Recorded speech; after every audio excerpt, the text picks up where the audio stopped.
Welcome to this week's episode of Eye of the Swarm, Season 5, Episode Number 2, your deep dive into anything and everything related to Yellow Jacket Athletics with the big sound Matt Johnson. I am John Garver, and I guess, Season 1, Episode 2, if you're on the viewing side of things, and we just spent the last 15 minutes trying to figure out how to sit and how to look at the camera and how to look at each other and everything. Still kind of awkward for me getting used to the video part of the podcast. It's interesting because actually after we recorded the last one, I was walking into the soccer stadium, and the women's soccer team was sitting there. And Maya Holmquist, who I had not talked to in a while, she didn't say hello. She didn't say, how have you been? Her first question was, how's it feel to be on camera? And to answer that question, I said, it's okay. But, it is an adjustment for us. We're not used to having to, figure out how we're going to sit. Mm-hmm. That's usually we just kind of sit down, start talking, and that's about it. But now we actually have to worry about these things. And so this is kind of a new experience for both you and I. So it's still a little awkward, but we're working on it. We're getting there. Yeah, we're getting there. We're getting there. Your group that's not getting there, sports teams last week, monster week, lots of wins. It was a really good week to be a Yellow Jacket. And it was a lot of activity. Mm-hmm. There was a lot of things going through. I'm not going to try to go through it all because I won't remember it all, I don't think, but there was a lot of things. A couple of highlights. I wrote a lot of recaps, so I could remember a lot of it. Yeah, you did. You did indeed. So the soccer teams were very busy this past week. Women are 7 in a row now? 7 in a row now. They won again last night. They beat Crown 5-0. Maya Holmquist and Nia Wilson both scored 2 goals. Liberty Dickerson, transfer from Northland College, also had a goal in that game. Yellow Jackets were in control pretty much from the start. I think they took the goal away. Did they take the goal away? The officials took it away and made it an own goal. They made it an own goal. We weren't quite sure. We were kind of it was kind of halfway here. I kind of did the when in doubt, give it to us. Yeah, that was what we did at the time. But the officials decide. They overruled. So anyway, Liberty Dickerson took the shot, but it was it went in the back of the net anyway. And the women they're cruising right along. I mean, they had a nice win against Northland as well. They had a really impressive win against Martin Luther. They didn't give up a shot. In the game. Not only did they win the game. That was dominant. Yeah, I mean, it was shots were 27-0 in that game. So, yeah, they're moving right along. Big game today, though. Yeah. They're taking on McAllister. That'll be a very, very big game. That's a 4:30 start. Same thing with the men. The men bounced back from that loss against Bethany Lutheran and have cleaned some things up. Scored a bunch of goals. Jake Kidd is the reigning UMAC Player of the Week on the men's side. He's having a year. Yeah, he's got 7 goals now. He scored a diving header against Martin Luther. Had a goal yesterday against Crown, that 3-0 win as well. He's really coming to his own now, his sophomore year. So good things going on there. The tennis teams, of course, also had a couple of matches. They were super busy. Yeah. Well, I'm talking about the women. Had a couple. Okay, good. Because I said, wow, on Saturday alone, the men played in 3 different places. Yeah, the men were in 3 places in 2 different competitions, which was a feat that I've not seen before. Right. That's quite impressive. By the way, note, congratulations to Coach Joe Mooney. 200 wins. Yeah, 200 wins. A little late to the party on that, but 200 wins. You know what, though? I did talk to him, and I did say, hey, Coach, congratulations on 200 wins, and he gave me the blankest stare ever. Yeah. He was like, oh, really? Oh, okay. Yeah, all right.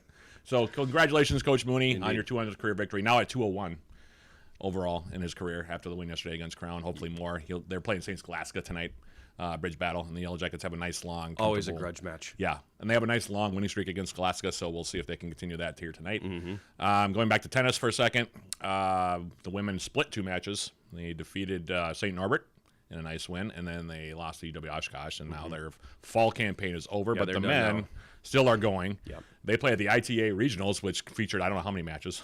A lot. Not to put too fine a point on it. A lot, because, you had singles and doubles in the ITA, and then there was the B bracket singles, and then once you got knocked out, you went into the consolation doubles or singles, where we ran the table. Yep. We ended up winning both the consolation singles and doubles championships, I guess. And then Luca made a run in the B bracket, getting all the way to the quarterfinals, I believe. So, yeah, there was a lot of tennis going on with the IT over those couple days. And on top of that, they played a match against St. Norbert. They did. And won. Yeah, and won, 6-3. Yep. And a lot of those guys that played against St. Norbert also are guys that are not frontline guys. Right. Yeah, because a lot of the frontline guys were at the ITAs. They were at the ITA, yep. Yeah, so impressive week. And they play Carleton this week on Sunday. And then they will be done until the new year. Until February. Yeah, exactly. So, good start for both tennis teams. Volleyball split. 2 matches. They had a loss against the number 4 ranked team in the country, Northwestern, on Friday. Then they bounced back with a neat and tidy win against North Central the following day, which was good to see. Took an hour and 11 minutes. Yeah. And you and I were both there for that one, so I like those snappy wins, especially on that day, because I got to get to soccer, so the sooner we can get this done, the better. And right, yeah, it was done just like that. Men's golf won another title. Yep, big win for them. Yep, won the MLC Invitational, which is sort of it's like almost, a UMAC, it's like a mini UMAC championship preview. Yeah, it really is, because all the UMAC teams are there. Blue Anderson ended up being the medalist, although Nate Burke and him both shot 71s, and then they had to go into a playoff with Jake Sweeney of North Central, who also shot 71. So it was a three-way playoff, and Blue Anderson won on a single-hole, sudden death kind of situation. So congratulations to him. Yep. Men's and women's cross country were at the and Blue somehow Gold Invitational. he wasn't the UMAC Golf for the Week. Explain that one. I don't know. I'm not trying to figure these things out. That's above my pay grade. And then men's and women's cross country were both at the Blue Gold Invitational. Michael Butterfield led the way for the Yellow Jackets, and men placed, I think, 21st. Yep. And then women were 20th. Hallie Barker also led the Yellow Jacket women in that same meet. The Yellow Jacket women finished 20th. And they both were also named UMAC Cross Country Athletes of the Week. And so Hallie congratulations. Barker cracked the top 10 all-time here for the second time this season. So yeah, it's 24-12.6, I want to say. I think it's 0.6 or 0.4. Yeah, something like that. Yep. Yeah. So congratulations to them. Really good runs. Yep, really good runs. And who am I missing? Is that it? I think that's everybody. Is that everybody? I think that's a really good consistent. But there's a lot of wins in there. There was a lot of wins in there. And a very busy week this week. 6 home soccer matches this week. We've already got through 2 of them. Last night against Crown, and tonight it is McAllister for the women and the men against St. Scholastica, which will be a fun double dip to see how they stack up. And then they're back at home on Saturday against Minnesota Morris for games that will be both streamed and also on the radio. Yep. So, yeah, a lot going on right now. Everybody else is away, I think. Yeah, everyone else is away. So it's just soccer at home. We should note, though, that both golf teams are going for the UMAC title. Yes, the UMAC championships start tomorrow. I think they're shooting practice round as we speak here on Wednesday. Okay. And, Thursday, Friday, and Saturday. Thursday, Friday, Saturday. Yep. And the Yellow Jacket men, defending champions, I believe, were the favorites to. They won the preview. Yep, they won the preview. So and they won the MLC, which is almost, like I said, it's almost like a preview. So the men will be the favorites. We'll see how the women do. The women came in third, by the way, at the MLC. They had a good weekend. Yeah. Ashton Parnell led them again. She's been leading them all year. She's had a really nice year. Yeah, I mean, a good Sioux-Sport athlete as well, plays on the women's hockey team. So yeah, it was a very good week. It's a busy stretch. It is. We're coming to that point now where everybody's starting to look at the second half of the year or championships. You're getting into your conference, the heat of your conference schedule, and and don't look now. We're a week away from winter sports starting practice. Yeah, exactly. Thankfully, actually, winter sports. We've talked about this before. Winter sports is almost like a let up for us because there's less teams. Right.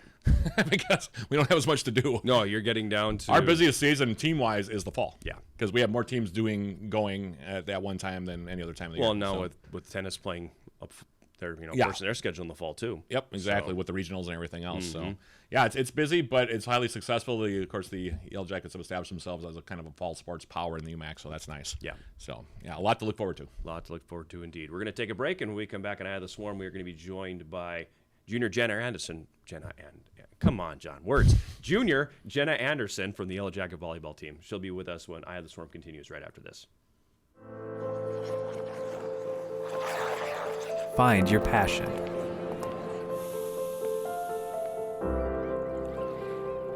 Find your people.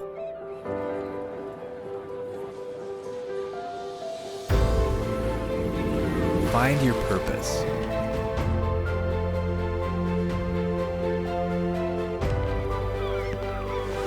Find your superior. We're back on Eye of the Swarm, and we are joined by Jenna Anderson, junior on the Yellow Jacket volleyball team. And I guess first question I want to ask is, what's libero?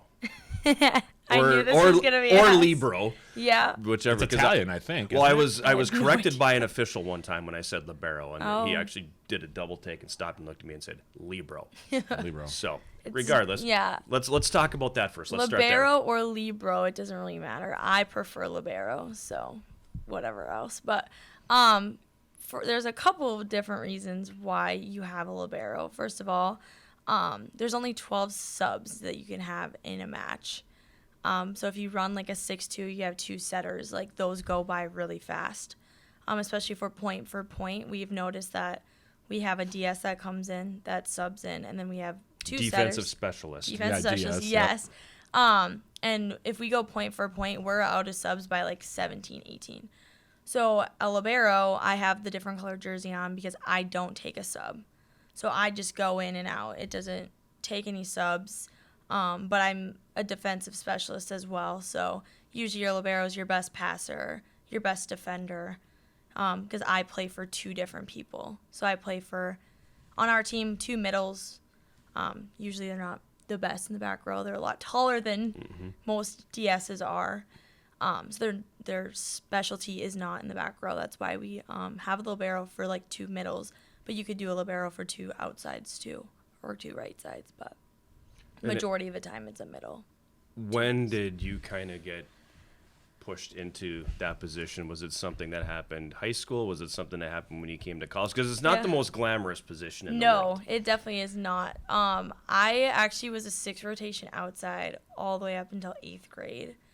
And then when I hit high school, I played outside for like a few games on like the 9th grade team, and then it was just basically immediate. Like I was put as the libero, and then I've never been anything else. So ever since high school, I've just been the libero. So yeah. And as a defensive specialist, then obviously you're basically, you start the rally. You know, it's your job to dig, and that's got to be the most difficult thing on the court. Yeah. Because that ball comes at you so quickly from all angles. What are the biggest keys for you playing that position? Yeah, so defense is just being stopped. I mean, really, we're reading, like, when I'm watching the setter, I have to watch to see if there's a setter dump. So I'm watching shoulders, I'm watching the hands, I'm watching the hitter's shoulders, I'm watching the hitter's path. It's all about reading, so it's really a difficult position. And like you were saying earlier, it's mostly the thankless position. Right. Because we start the rally, I mean, usually we start like the serve, receive, pass. That first contact is the most important contact, and it usually doesn't get like the cool recognition. You know, I don't get a big block or a big kill, so it's kind of like, oh, you're doing all the dirty work kind of thing. But I mean, I love it. I think it's the best feeling ever when you're up against, you know, like Northwestern, and you get a big dig on somebody that's a really good player, a really good outside, really good hitter. So it's a really good feeling. But yeah, it is a lot of being stopped, reading the hitters, reading the blockers, you know, and we base where we stand off of our block. So it's also like making sure they're doing their job. It's also me doing my job of being stopped, reading the hitter, reading the block. So it's a lot of reading usually. It's like the offensive line. Yeah, pretty. I mean, well, very similar. You have Or to the sacrifice your fullback. body too, Yeah. because it's floorborne city out there sometimes. Right. It really is. Like, Yeah. there are times where they're flying around and totally like selling out on a ball that might be to the back line or to the corner, where they have to take like 2 steps, get there quickly, and then have to dive. Also pancake it if that's necessary at times. So there's a whole like range of things that has to be done by either the DS or the libero. They both do the same job. It's just a question of when the libero, because the libero comes in more. Yeah. And like she said, 6'2", when you're running a 6'2", which is the offense we run, you run out of subs pretty quick, so there's a lot of pressure put on the libero position, as well as the DS for that matter. Yeah. Absolutely. Yep. I think it probably has to be the most athletic position on the court, doesn't it? Yeah. Not to be quick, Not to brag I for mean- yourself, but you have to be quick and You have to be agile. able to, like you have to be able to move side to side really quickly. You have to Yeah. be able to read and react really quickly. Like you have to have quick reflex. Yeah. Because that's you a have to lot of it, too. adjust what the hitter's going to do. Because a lot of times the hitter's going to obviously try to hit it away from where the DS is or the libero, Right. and they're looking at that before the set comes. So and it's all very quick. Yeah. That all happens within a matter of a second. Yeah. Volleyball Right. is just Yeah. a very quick sport. Like, it's crazy. Like, our middles going side to side. I mean, they're setting the block for us, so their job's really important. And then our hitters, like, with how hard they hit, sometimes at practice, I'm like, holy crap.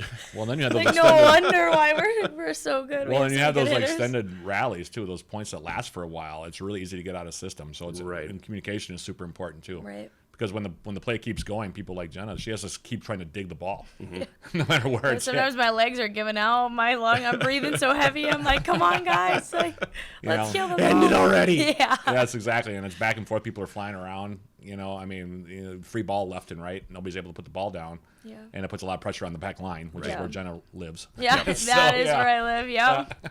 don't get much else in front of the 10-foot line there. No, but that's one of the interesting things about volleyball. It's a very quick twitch sport. Yeah. You know, there's quick twitch in most of the sports that you see, especially at the college level. But in volleyball, it's super quick twitch. Yeah. It's much faster, like, pace than just about any other sport, I think. There's more happening at one particular point than... If anybody wants to know how much actually happens, stop by a scorer's table sometime and watch a long rally and see everything that happens. Yeah. There is so much. The score sheets are incredible because there's 2 different kinds of ink. You have to change colors. Yeah, you have to change colors for ink. Yep. So you keep the team straight, and then there's different things that you have to cross out and circle, and it's just... Yeah, it's quite involved for people who don't know. Yeah. It's like... It's interesting hearing you guys, like, do the pass set, like, hearing you guys, like, sometimes, like, I can kind of hear it because I'm so close to you when we're on our home side. Right. But, yeah, it's interesting. And if I'm calling, I'm very loud when I call. Yeah. So. And I'm upstairs doing the play-by-play, so I'm following along right with it. Right. And there are times where even when I'm doing play-by-play for volleyball, where if it's a long point, I just, like, go through the highlights of stuff that's happening. Like, it's impossible to get through. Like, you can't get it all out all at the same time. You just have to pick and choose what you're going to say next. Yeah. Right. So it's like, okay. Yeah. Before we changed the new stat system, it was worse. Because worse. Because you had to call out every action. Yeah. And so you weren't just, now you can say white, 1, 14, 15. Blue 1, 14, 15, and it's a lot easier and a lot smoother now. Back then it was dig whatever, white 1 dig, white 14 set, white 15 attack, blue 1 dig, and it was. And you got the official scores got to be really on top of it. And it was really and it was really easy to get off track. It really is. You know, because really all you needed is a continue where it stays on your side, and then the whole world can get messed up. It gets, I mean, then you're watching video trying to decipher everything. And for people back home who don't know, usually keeping official book for any sport is actually pretty straightforward. It's usually just, it's pretty, like, it's not all that complicated. Volleyball book is complicated, so you have to really, like, have somebody who knows what they're doing. It doesn't take much for the ball of yarn to just fall apart. Once you make one mistake, it's over. Just it's over. Well, and there's a reason why the down official will always turn to the scorer's table between points every so often and say, are we okay? Are we okay? Because they know things can get off track pretty quick. Right, yeah. Well, you can hear it. Yeah. You can hear. Like during the tournament when the computer froze, it's like, start writing! Yeah, exactly. You got people frantically writing down every action that happened so you can put it all in the system. So. Right, yeah. I mean, when I was still a sports writer and I was over covering for Northland, they had a couple times where they needed somebody to do book for volleyball, and I had to do it. And I was like, okay, well. And I was fortunate enough to be able to keep up pretty well, but you can definitely see how, like, a student worker or someone who doesn't know book real well in volleyball would get all turned around. Right. Like, you kind of have to know the sport a little bit, too. Like, you can't just go into it, like, not knowing, like, what a dig or a set is or what a swing is or a kill. You know, you have to know those things, where I feel like doing baseball, like, you could kind of just, like, figure it out. Yeah. It's pretty straightforward, Right. The baseball book is pretty straightforward. Yeah, there's so many baseball players who can't keep the book. Don't know the signs. It blows my mind. It blows my mind. And every time they go for their spring trip, you say, okay, I need somebody who's competent that can keep the book, because what they'll do is they'll send a picture of the book back to us, and we build the game file off that. Right. I feel like to be a college baseball player, you should be able to do that. I need to know when the stolen base happened, where the RBI came from. I can't just have, Jim scored there. When? How? When? How? You got to keep track of it. And the thing with, like, the book in baseball is super detailed, and softball. So, like, if you do it right, you should be able to put together the entire inning. Mm-hmm. But it's like, you gotta know how to do it. I had that happen a lot of times too, where they would send in box scores, and I'm looking at the book, and I'm like, they missed about 5 things that happened there. I don't know what to do. Yeah, this didn't make sense. Like, a bunch of things must have happened in here that they just didn't write down. But yeah, it's sort of that way with volleyball book too. Volleyball book is one of those things where it does take a little bit knowledge. I mean, I'm sure Jenna's taken book before. Oh yeah. And I've taken book. John, you've done book as well. It's not like other books. No. No.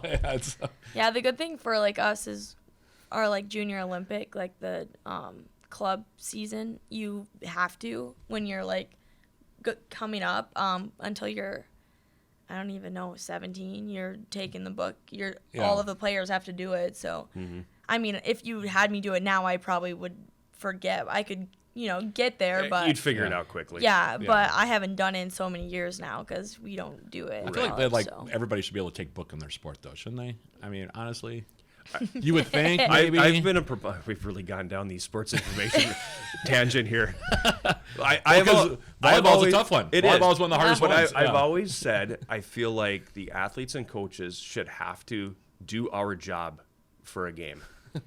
And they would then understand why things get messed up sometimes if they just had to do it once. Oh, yeah. Yeah. And they'd be like, absolutely. okay, now I get it. Yep. Now I get it. Yep. Yeah. I mean, if one of your pens gives out in volleyball, you're sunk. As far as the two different colors goes, like because you can't if you're in your blue ink part of the rotation, you can't change to red in the middle of it. Because that's the other team. Yeah, right. Well, it's not the other team; it's the rotation. Right. You'll do blue all the way through, then you'll flip it. Yeah. And then you get some officials who say, "I need you to have 5 colors." 5? If we get to 5. Yeah. Something bad is happening here. It's like 36 to 34 right now if we are using 5 different colors. I used to, when I did it at Northland, I used to show up and I'd go down to the scores table and they would have like a pile of pens. Like it wouldn't be just like red and blue. It would be like 15 different, and I'm like trying to organize my pens. I try to make sure I have 4. Okay. But yeah, I've never gone beyond 3. No. But I mean, these are the kind of things that can happen right. in That's volleyball so that you don't have anywhere else. Like no other sport has that problem. That's so funny. Let's get out of the sports information realm here because nobody wants to listen to my They're like, problems what are and we what I go talking through about? on a game day. Let's get back to talking about volleyball. Let's talk a little bit about your season so far. So I mean, you're kind of, I guess, at the midpoint. Yeah. Really, and starting to get into the meat of the conference schedule. Yeah. So talk a little bit about how the start of the season has been, where the team is at, how you feel about things. Yeah, so our start of the season I think went really well compared to my last 2 years. We started I don't even know 6-2, and I think we were about opposite last year at that point, the start of the season. But we just have so many options. We have so many hitters this year, which is it's a really great thing. Kind of getting into this weekend is really huge for us. Right. Last weekend we kind of, what coach said, laid the egg on the court when we played Northwestern. Which I can't picture Lynn saying laid an egg. She did. That's awesome. But I totally agree. I kind of want to get her in here right now. Come on, coach. Sometimes it becomes one of those things where you see it and you just go. There's a saying that goes around in the NBA. And this is for years. And Gary Payton was one who actually coined this phrase. He's like, you're going to have, out of all these games, you're going to have probably 5 that you just want to burn the tape. Yep. Because we were just terrible. Yeah. Yeah, we're definitely and trying to forget about that game. Last and you weekend just was don't, not our weekend. There's nothing to take sure. out of it. You just chuck it and you say, okay, move on to the next one. Yeah.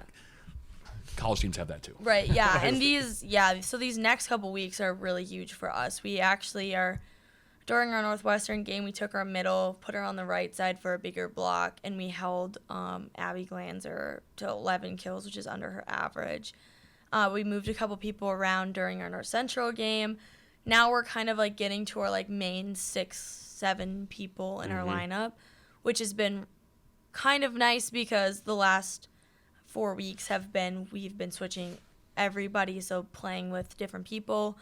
But now it's we have our core group. We're excited to go into this weekend. We need these games really bad, these big wins. So I'm really happy about our season. I hope we can just keep going up now and forget about last weekend, and then hopefully we can just keep climbing from here. But yeah, we got some big games coming up, so it should be fun. I'm excited. Is that difficult? I mean, I come from the hockey world where coaches give you different line mates all the time, and when you change on the fly in a game, you end up on the ice with different people. Is that difficult, having that many players in a rotation like that? Yeah, it is really hard, especially serve receive, our first contact. Some people maybe talk more than the others, and there's only 3 of us back there, and we talk seams. There's about 5 seams between everybody. The sideline, between 2 people on the sideline, so 4. But talking that up and then just knowing strengths and weaknesses of passing, that's definitely a huge thing. I know me and Mayana in the back row, we just kind of flow. We can, you read each she other's knows moves. what's mine, I know what's hers. So for me, having playing with 3 different people or switching in and out with like different people back there, it does become pretty difficult, especially like just the trust factor, especially when you're not like fused together and you haven't like really played it all together. Kind of knowing which is yours, which is mine, that kind of trust thing is a huge part of volleyball. So yeah, like those different lineups or when we sub people and like it's kind of frantic, like, okay, yeah, like let's figure this out. But it has been easier the last few weeks, but during our tournaments, it's usually we have different lineup like every set. So that becomes difficult. But in practice and stuff, I mean, we're moving in and out. We have different players everywhere. So it's kind of like a practice setting, but like in a game. So tends to become difficult. But every year is a little bit different too for you guys, and it's sort of a cliche, but every season's a journey, right? You start in one place, then you end up in another. You guys had some significant turnover in terms of personnel on the court. yeah. You brought back your 2 setters, which is nice. You have you coming back this year, Mayana also coming back, but Lexi Preet graduated, so now you have to find another couple outside hitters. How do you feel about how the newcomers have been able to step in and kind of help replace that void for you guys? Yeah, absolutely. Well, I think Mayana's definitely taken a huge role. I mean, she's now become our 6th rotation. Outside or right side, she is our 6th rotation player, and then we have Emma. What does that mean? Before you go any further. Oh yeah, She's on the court for every rotation. Okay. Yep. So like a libero, like I'm in every single rotation. We rotate from this zone all the way around to this zone. That's 6 rotations. So somebody who plays 6 rotations, they never come off the court. Yeah, really. they're a huge leader, usually staple. But yeah, they play defense, and except for me, I don't play front row. But a 6 rotation hitter will go in the front row and then come play defense. So. Yeah, she's definitely taken a huge role. She's our 6th rotation. I feel like this year really opened her toolkit. Like she can swing line, tip line. Like she has expanded like her toolkit like immensely. So that's been great. We also had outside transfer Emma Crandall, which she's really stepped up in a huge role for us. She's been hurt with shin splints, so she's been out for a bit. So we were trying to find somebody to kind of fill that spot for her while she was gone. We had a few people step up, did a great job. So now she's kind of back. So now we're incorporating her back in our lineup. So it's been a little difficult, when you have a 6 rotation outside like Lexi. She did a great job. She's a great player. She was our 6 rotation outside. Yep. So losing her was a huge void, but I feel like Mayana stepped up right away, and we've had a lot of outsides that have come in and played a huge role in our team. So it's been really nice. There's also been some help now for Kaylin in the middle a little bit. Yes. Kaylin Plouts was our primary middle of last year, and a couple of freshmen came in. Sydney Smith has had a good run. Real nice start. Yeah, she's had a real nice start. She's and amazing. Ayla Altman's over from Duluth East. She came in and kind of helped a little bit too on the outside. So. Yeah. But that's that turnover. That's college sports where you have to turn over every so often. And so Right. Yeah. I think there's a little more depth on this team. Yeah, definitely. Than there has been. And that's kind of one of the nice things with the newcomers too. That was sort of where I was going with the question. Was it just seems like there's more options now this year. Yeah. Than there have been in the Yeah, past. like especially with like Emma not being able to play. Like we've had Keelan play on the outside. We've had Sydney Bader play on the outside. We've had Marina play on the outside. Like we have just been able to have so many options, and they all they excelled in those spots. We've had so many options on our right sides. I mean, Keelan played right side, Marina, Riley Kay. Like we just have so many people that can fill in those spots when we need them. We have like little awards that we do every week, and we have one called the first responder, kind of like ready to go whenever. And we haven't had the same person on that to win that award every week. I mean, we've had different people step up when we really needed it. And just like you're saying, like there's just so much depth on our team. And talking about the middle, like KP has done, her offense has been amazing this year. She's had a really good year. Yeah. And then she had a really good year last year. Oh, right. yeah. She's just, she's just amazing. But Sydney Smith coming in, like she is a phenomenal player, and she's so much fun to play with. So it's been great to have her step up. And we have so many options in the middle, too. I mean, we put Sydney Smith on the right side. We had Ella in the middle. Like, we just have so much depth. And it's really nice for me back there because, I'm able to rely on them and trust them, and I just know like if someone gets hurt or someone's just not on their game, like we have people on the bench that can go in for them. So it's been really nice. Let's step away from volleyball a little bit because you are very involved with SAC, Yep. the Student Athlete Advisory Committee. And talk to me a little bit about your role within SAC, SAC's role within the department, and some of the things that you want to accomplish with that group. Yeah, so my role within SAC, I'm the president. I've actually been the president since my freshman year. I was co-president with Carter Lamont when she was on the tennis team. My spring semester of my freshman year, yeah. But yeah, I just stepped into that role, and it's been a long ride, but I feel like we've already accomplished so many different things. Basically, our number one goal is community involvement, community outreach, and then enhancing student experience, whether that's academics, athletics, like kind of just the whole student life. But yeah, we've accomplished so much. I mean, the music, all of the lights and stuff that you guys have installed, all of that comes from feedback from all the students, and we are now maybe meeting with student government about like the meals and things like that in the cafeteria, like just things outside of athletics. Our what do you call them, academic provider, I don't even know, Counselor maybe. yeah, the counselors, like Yeah. the people who like get our schedules. That's kind of Advising. that's kind of been an Yeah. issue. So just kind of like being able to take feedback from everybody and meet with the executive team and Nick, and kind of like planning out our year, how we want to like start things, and just kind of where we want to be at the end of the year. This year we just had our first meeting last week, so we just got our first round of feedback. Our next meeting, we're talking about themes for games, more ways to get students to come to games. That's kind of been one of our number one issues. But yeah, it's been great hearing from different teams. You know, I hear there's 2 reps, 3 reps from every team that come to our meeting. So it's great to hear like what is golf's issues, what are track's issues, because maybe some of the stuff I like think are issues, like the volleyball team, or like complaining like, oh, we don't have this, and then you kind of hear like the feedback from like the teams that maybe don't get as much stuff as we do, and then Yep. you're kind of like, oh shoot, like I need to take a step back. Like Right. I definitely shouldn't be complaining about this. These people, like, they don't have like these swarm nights. Like they don't have people Yeah. that come to their games at all. So it's kind of like you kind of take a step back as the president and as people who get this feedback, and you're kind of like, okay, yeah, like you don't really like have the right to complain. Like there's people that we need to help. You know, there's teams that need a little bit more. Well, So especially, I mean, you know, the team sports. When we talk about team sports and Swarm Night, it's for the traditional, what we would call, you know, teams. You know, for men's and women's soccer, volleyball, usually in the fall, and then during the winter it's basketball and hockey, and then in the spring, you know, baseball and softball.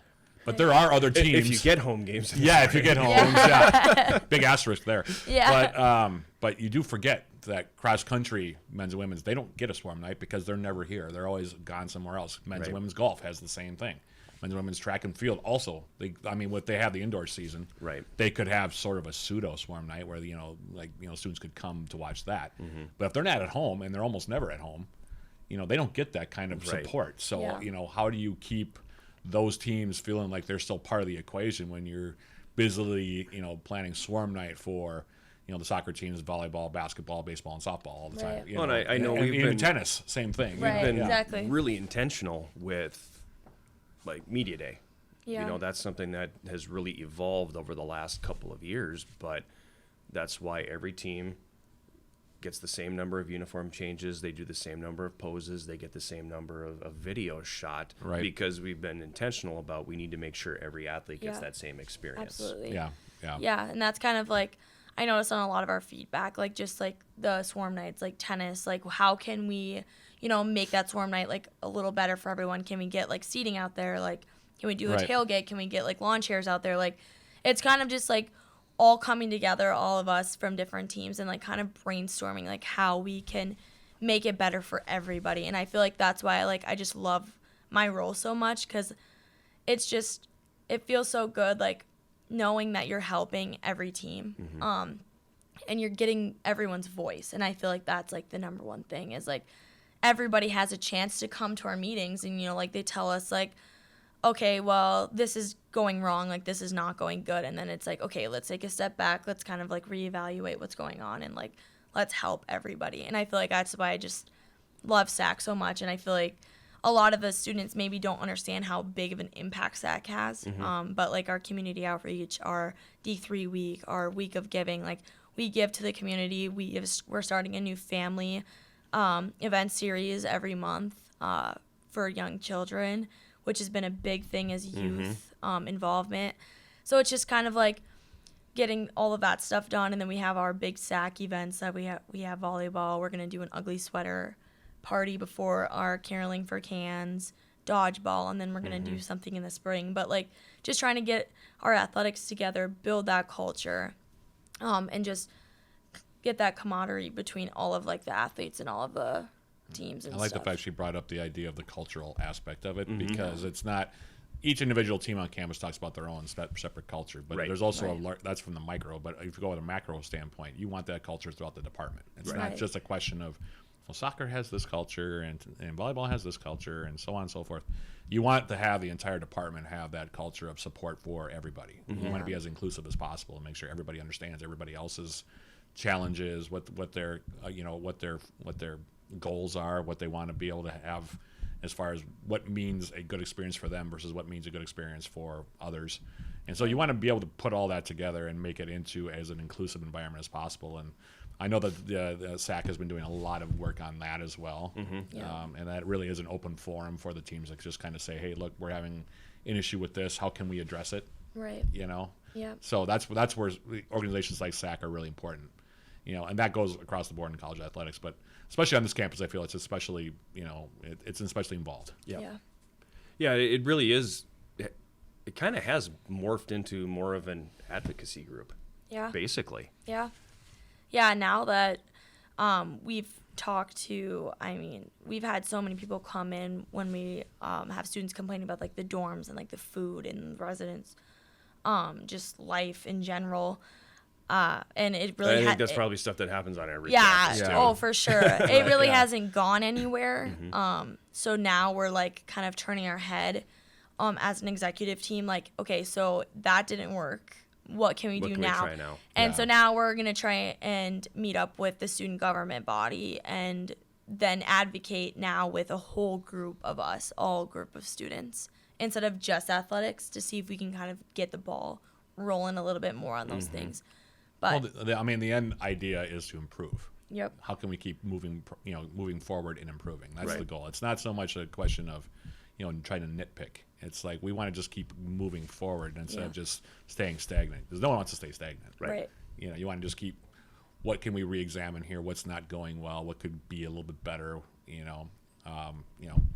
That's a big part of it. And a lot of what they're talking about, yes, the student athletes themselves will see a benefit from that, but a lot of what they're talking about would benefit the entire student population. It's not just related to sports. Well, especially the question is not just about the athletic department, but talking about You're talking the about situation housing. in the dorms. You're talking about housing, meals. You're talking about advising class schedules. Exactly. That, Class schedules, that more affects flexible. everybody that comes to the school, and maybe there's going to always be that percentage that don't mind it or don't care at all, but if the whole athletics doesn't like it, then we make up such a good portion of our school, like how is that affecting everybody else? And then you kind of move from just an athletic mindset into, okay, now I'm like wondering if we did like a poll or if we did whatever, like how many students would it matter to, not even just athletics, because from how much we hear about like the residence halls, like the food, all of those kind of things, the advising, like I just wonder like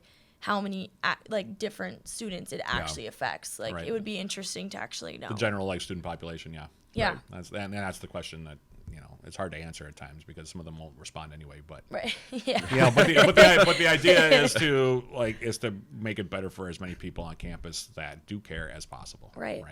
Because that's the whole idea of like the college experience. Really, is just trying to enhance your experience as whether you're a student athlete or you're a general student or whatever your major is, just trying to make sure they have a good experience. So when they leave, they say, hey, that was pretty good. Yep. Yeah. They I'd were tell somebody to go there. Yeah, Yeah, exactly. I enjoyed Yeah. my 4 years.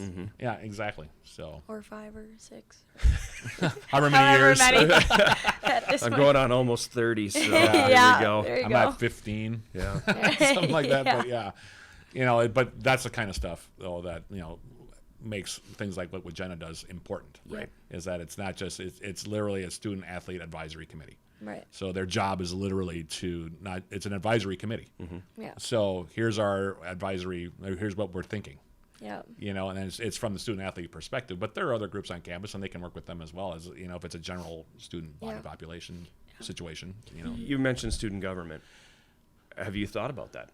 Because you're obviously somebody who Yeah. likes being involved and Right. you like advocating and Yeah. and being in that position to help people. Is that something you've thought about? I have thought about it. I actually, before I chose my major, I'm an accounting and finance major. I don't know if you both know that, but I actually love law and I wanted to do that. I just did not want to go to school for 8 years. As the So- son of a lawyer, I feel your pain. Yeah, like my dad, like that's what he always wanted to do, like his whole life, and then college just was not like an option kind of thing, or like not really in the cards for him. As I grew up, like I loved like criminal justice law, like I loved all that. I actually like chose UWS like before I was even committed to sport. I was a sophomore in high school. Jordan, like I don't know his name, Whitteman, I don't know, assistant basketball. Oh, Jordan Schneiderman. Schneiderman. Yes. Okay, I was close. You got the men part right. Yeah. Is that Jordan he, Schneiderman? yeah, he came to like a I don't know, college Like college fair tour. kind of thing. Yeah, College college fair. fair at like BSU, Bemidji State, where I live. And they had a criminal justice program, and I was like, oh, this is super cool. Like I actually loved UWS before even athletics at all. But then I just was like, where am I gonna go with this? Like, how am I gonna get there? So law and like criminal justice, those kind of things have always been like a super like an interest to me. So a government as being a student body, that would be fun, I think. But I just am a part of SAC and I don't want to take away from that. So I Right. just don't know like how the schedules would work with volleyball and then SAC and then that. But I'm Right. sure I could figure it out. It's interesting too because we do have a few athletes that are also criminal justice majors. Yeah, there's quite a few. Yeah, there's quite a Yeah. few, and so that's not an alien concept No. on this campus. Right. Yeah, I it's- know. At all. I really like sometimes I like as I'm doing my accounting homework and that takes me 5 hours, I'm like, oh, did I make the wrong choice? But no, it's okay. But yeah. That's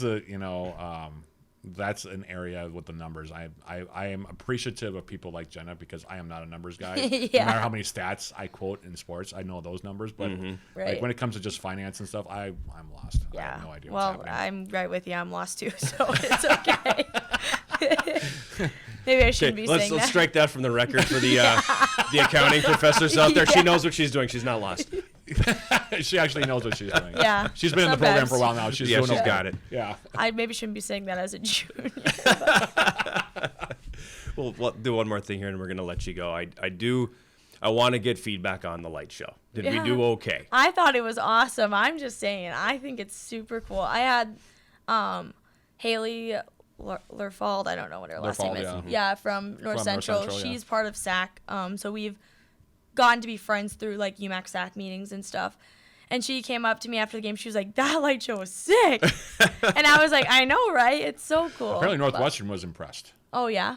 Their coach and their players were like, hey, it's pretty cool. Yeah. Because the idea was floated. I think you said it at a UMAC meeting, and you talked to Northwestern's coach Beth. I had breakfast Yeah. with her out Yeah. in Indianapolis last Oh, summer wow. at Yeah, an event we were at. and brought up the fact that this light show was coming, and Yeah. she kind of was intrigued. Like she turned and said, "Oh, that'd be pretty cool. I wish we could do something like that." Yeah. So that's a part of that progress, though. Again, like forward thinking Right. thing. Yeah, that is- absolutely. that this campus does really well. Yeah. And so when you get the head coach of the 4th-ranked team in the country saying, "Oh, that's pretty cool." Yeah. No, it I was. kind of wish we had that. I You know, know. that's pretty cool. Yeah, it's honestly been super amazing, like how fast you guys have worked and how hard you guys have worked on. I mean, that was a 1 year less than turnaround. I mean, we had talked about that in SAC last year about like, oh, we wish we could still do the lights, because I had heard from previous people that have been on the volleyball team that they used to do that, and I was like, that would be so cool. That spotlight started on fire. Though. Yeah, I know. The problem. Yeah. It started on fire. Okay, well, fingers crossed, knock on wood, it doesn't happen again. No, this is a brand new one. That's brand Yeah. new. We shouldn't have that problem. It's much We smaller, shouldn't. but that thing used to throw heat. I remember walking up on that one, and that thing had to have been from the 70s. I mean, it was, if that. It was. Yeah, It was I from mean, the early it was- 1970s, so it was. And You're looking at 40 years it got to old. the point where you could, it and smelled hot. it ignited. Oh, no. We Yeah. actually had flames, and Yeah, that was the end of the spotlight. Our former baseball coach Frank Pufall used to be in charge of that for basketball with the spotlight, and he'd go up there, and I always, whenever he flipped that thing on, I always thought, God, I hope they don't start Frank on fire up there, Right. Because it's Don't like- start Frank on fire. because we like when we're broadcasting up there, you can smell it. Oh, my gosh. So I So thought- unsafe. So that was why the spotlight went Yeah, away. Right, And it, which- that was why the Fair spotlight enough. doesn't disappear because we hated it. It Right. disappeared because Right. it We weren't No, being mean. It absolutely. was Yeah, no, we it was actually literally a almost fire burned I know. the I place remember down. like talking to you. Like we had like that meeting in one of those rooms, with all the Right. coaches, and it was me and Carter in there, and we like were talking about it. You're like, it started on fire, and I'm like, my hands are up. I Yeah. apologize. Well, you could smell the heat off of that thing for years, and I remember thinking, one of these days that thing is going to go all Well- together. It did. Colin Yeah. Dean, the old tennis coach, was running it that night when it started on fire. Oh my gosh, that's so scary. Yeah. It used to be Colin and it used to be Frank. They would split it. Yeah. Oh, And taking turns with the almost yeah, blowing and I always up, I always show. thought that it would it would catch on fire and maybe catch Frank's beard on fire or something Right. because he would lean over and I thought, oh my gosh. Oh no. So that was why it went away. It wasn't we were trying Right. to be. Right. Exactly. Yeah. No, I do find it hilarious though that Nick's the one up there with the. Yeah, he was this weekend. He's the one manning it up there. I thought that was so funny. I was actually very happy he was the game manager for the first weekend we were rolling that out. Yeah. 'Cause So I- he could take some of the heat if it didn't go well. Yeah. part of it, yeah. Yeah. There you go. You I know, would've and I was blamed- I doing would've case, blamed so it I on didn't him. even watch any of it. I'm looking down. I didn't even get a chance to see any of it, so that was. No, I I really actually liked I really it. like the lights on the ceiling. Those are the ones that I like the most. Yeah, I You know? think those are sick. Yeah, those are really nice and they go with the flow pretty well. They move back and forth pretty well with the spotlight. It looks pretty cool. I think like the lights turning one by one. Like I thought that was so cool. Even though it's like how you have to do it with Right. the light switch, but The thing is, you have to like sync that up with the music. Well, Right. that part is fun though because as they start going off and they start then the music the furthest starts. light bank Right. away and then gets all the way over to where the fans are seated. Right. So you're watching them all go. Yeah. And then people kind of realize, oh, the lights are going off. Yeah. And you get that audible. Yeah, that definitely happened in the North Central match. I wasn't there for Yeah. Northwestern, but for North Central, people were like, "Whoa!" No, there was definitely a whoa. Yeah, like Yeah. in the yeah. Northwestern match, and that it was a really good atmosphere because No, there was yeah. a good student section and everybody was in white and everything. So it was a pretty cool night. No, Yeah. yeah, I think it is turning out great. Like I have no other. You'll be happy to feedback. hear that. I am 'cause happy I to have hear no that. other feedback. Like I He genuinely. was sort of stressing about this. Right, yeah. Not sort of stressing. He No, was I stressing. was. Yeah, Yeah. he was totally I stressing was. about I it. was. Erica Matson was doing music next to me on Friday night, and when the lights came back on, because that was kind of my okay, we got through this thing. I looked at her and go, look at my hands. I was just shaking. Oh no. Yeah. I was so concerned that the lights weren't going to come back on. I remember you being like, "This is a trial run. Like if it goes bad, like whatever." But you guys did amazing. I think it turned out great. So. That's all on And him. I wouldn't have Yeah. probably even Yeah. known if it went wrong because I was in awe the whole time. This is just great. No. Until the lights don't come back on. Yeah. It's like, okay, Wow. we're going to play Daigle volleyball now. And Yeah. Dig or die. Yeah, and the exactly. lights Yeah, off. Yeah. exactly. That is just what it is. You Yep. know, there's just no. But I know he was stressing about it because we talked about it. Yeah. And now I get to go do a whole nother install up at the Yeah, arena, he's so- going Oh, over. yeah. He's Yeah. going over to Westmont with the fog machines. Like, got Oh, the that'll be fun. yeah, Yeah. well, we'll see. yeah, he's got him sitting in his office and he's kind of staring at them, like praying that they work. Yep. But that's They'll why you work. do the dry runs. They'll, though. they'll work. It's the Yeah. question being how quickly will that fog dissipate? That's the problem. Yeah, that's that's the question. I don't need this bank of fog over the ice and everybody's No going, one can see well, the I lines." guess we're going to You hold ever out think for a of little that bit here. when the ice is actually melting? You know, It's you, like the melt. you can get you can get people Fog out there machines skating, hot. and that will Right, help the yeah. fog go away. But if we did that in the gym, Oh, you didn't get. Yeah, no. it- It I'd would- be out there like, exactly. I'd Yeah, have an you'd have to have asthma like attack. the fans on. Yeah. yeah. Try to Oh, dissipate yeah. it. Yeah. That's just another logistical problem. No, yeah. yeah. Well, I'm glad all of that went well. I'm glad you're happy with where No, your yeah. season's at, and I'm glad you continue to be an advocate for not just the athletes, but for campus in general. I appreciate all of that. But Jen Anderson, thanks for coming by. Yeah, thanks for having me, and thank you for all you guys do. You don't get the thank you enough, so I appreciate appreciate that. it. Oh, The thank you. athletics appreciate it. So Appreciate that Cool. very Thank much. you. Yeah, of Fi- course. final thoughts from the Big Sound? I don't really have any final thoughts, John. I barely have original thoughts. All right, so no Not final, enough barely have coffee. first thoughts. Not enough Yeah. no coffee. finals, Yeah, and no final barely thoughts. some originals. We'll take that. Thanks to Jennifer coming up. Absolutely. And, yeah, if you get a chance to come out and watch the volleyball team play, take it. They'll be home here in Like all month. it's a Yeah, while. Like 3 weeks in a The row? 17th is when they're back 17th, again, and yeah, that's going to be so- a radio and iFan broadcast Okay. Yay. joint. So that one will get a maximum Fun. audience. Perfect. So, yeah. All right. So for Jen Anderson from the Yellow Jacket Volleyball team, from the Big Sound Matt Johnson, I am John Garver, and thank you for watching or listening to Eye of the Swarm.